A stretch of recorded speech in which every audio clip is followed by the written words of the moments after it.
Hi, welcome back to QT all in one channel. ఈరోజు thumbnail చూసేసారు కదా, కోటప్పకొండ. కాకులు వాళ్ళని కోటప్పకొండ ఎక్కడుందో తెలుసా?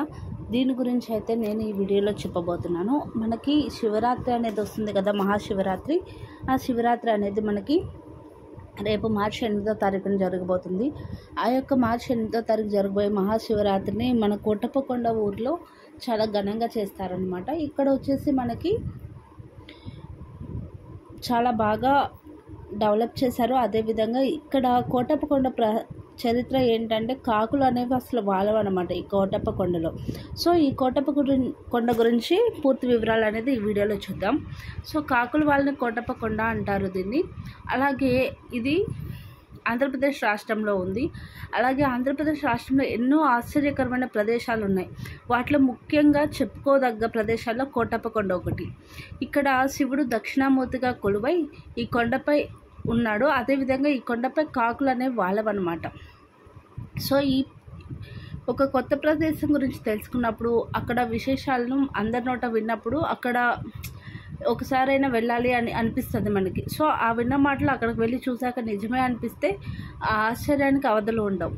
సో మన చుట్టూ ఎన్నో వింతలు విశేషాలు ఉంటాయి, కానీ వాటిని మనం గుర్తించాలి. అలాగే గుర్తించడంలో కొంచెం ఆలస్యం కూడా అవుతుంది అనుకోండి. సో ఇప్పుడు ఆంధ్రప్రదేశ్ రాష్ట్రంలో ఉన్న ఈ అద్భుతమైన ప్రాంతం గురించి తెలుసుకునే ప్రయత్నం అయితే చేద్దాం. ఇక్కడ కాకులు దూరని కారడవి అనే పదం మీరు వినే ఉంటారు, కానీ కాకులు వాళ్ళని కొండ గురించి ఎప్పుడు విని ఉండరు, అవునా? ఈ కొండపై కాకులు వాళ్ళు. సాధారణంగా కొండ ప్రాంతాలపై ప్రతి చెట్టుపై కాకులు కనిపిస్తాయి, కానీ గుంటూరు జిల్లా నర్సరావుపేటకు సమీపంలో ఉన్న కోటప్పకొండపై మాత్రం కాకులు వాళ్ళు. కొండ ఎక్కుతున్నప్పుడు దారిలో అనేక కాకులు కనిపించినా కొండపై మాత్రం ఒక్క కాకు కూడా మనకు కనిపించదు. ఇప్పటి వరకు ఈ కొండపై కాకులు వాళ్ళని దాఖలాలే లేవు. అసలు ఈ కొండపై కాకులు వాళ్ళకపోవడం కారణం ఏంటి అనే ప్రశ్నకు సమాధానం తెలియాలంటే ముందుగా కోటప్పకొండ చరిత్ర గురించి తెలుసుకుందాం. సో కోటప్పకొండ చరిత్ర ఏంటంటే, దక్షయజ్ఞాన్ని భగ్నం చేసిన తర్వాత మహాశివుడు చిన్న బాలుడిగా మారి కైలాసంలో దక్షిణామూర్తిగా తపస్సు చేశాడు. ఆ సమయంలో బ్రహ్మదేవుడు దక్షిణామూర్తిని దర్శించి తనకి జ్ఞానబోధ చేయమని కోరుతాడు. అందుకు పరమశివుడు బదిలిస్తూ త్రికుట చలంకు వస్తే జ్ఞానాన్ని ప్రసాదిస్తానని చెప్పడంతో బ్రహ్మ ఇతర దేవతలతో కలిసి వెళ్ళి అక్కడ జ్ఞానం పొందుతాడు. ఆ ప్రదేశమే పాత కోటప్పకొండగా పిలువబడుతుంది. కోటప్పకొండను ఎటువైపు నుండి చూసినా 3 శిఖరాలు కనిపిస్తాయి. ఈ 3 శిఖరాలను బ్రహ్మ, విష్ణు, మహేశ్వరులుగా భావిస్తారు. అందుకే ఈ కొండను త్రికుటేశ్వరంగా, ఇక్కడ కొలువైన స్వామివారిని త్రికోటేశ్వరుడిగా కొలుస్తారు. త్రికోటేశ్వర పర్వతాలకు సమీపంలో కొండకావూరులో సుందుడు అనే యాదవుడు తన భార్య కుందరితో కలిసి జీవించేవాడు. ఓ రోజు సుందుడు పశువులను కాచుకుంటూ రుద్రకొండపై ఉన్న త్రికోటేశ్వరుని దర్శించి సేవిస్తాడు. ఆ తర్వాత సుందరుడు భార్యకు కుమార్తె జన్మిస్తుంది. ఆమెకు గొల్లబామ అని పేరు పెడతారు. ఆమె జన్మించిన తరువాత ఆ కుటుంబం సిరి సంపదలతో జీవిస్తుంది. సో అయితే ఆ గొల్లబామ మాత్రం చిన్నతనం నుంచి పరమశివుని పట్ల భక్తితో ఎక్కువగా భక్తి ఉండేది. ఆమె రోజు రుద్రకొండపై ఉన్న పాత కోటేశ్వర ఆలయంలో ప్రార్థన చేసేది.